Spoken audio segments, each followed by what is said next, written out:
Bluetooth one button missing from PC settings, so let's fix it. Go to the service and check every Bluetooth service is set to automatic. Bluetooth server service auto properties and set to automatic and restart it. And go to Bluetooth user supporters, set to automatic and restart it.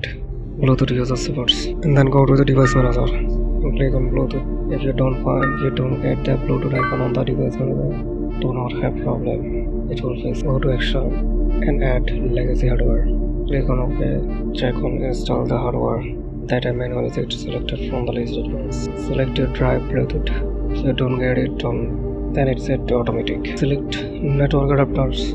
It will retrieve the menu. Select Microsoft, and then there will be one option with the name of generic Bluetooth adapter. Then click on it and hit next.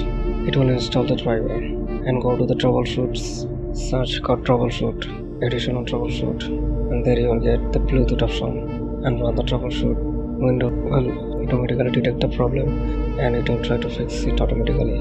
If it can't, then another time check your Bluetooth and devices settings. Search Bluetooth and there you will see action with Bluetooth and other service settings. Click on it and you should get a button of Bluetooth off and on. If you can't, if you use extra drive Bluetooth dongle, then click on control panel, then devices and printers.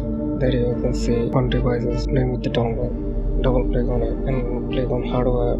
There you will get my Bluetooth dongle name is Beyond Bluetooth 5.1 device. Double click on it and hit and click on change settings, and then driver, update the driver. Click on generic Bluetooth adapter. It will fix the problem with your adapter settings. Windows will detect your driver with the Bluetooth adapter. All the Bluetooth drivers option is shown in the devices manager. You can get your Bluetooth off on button.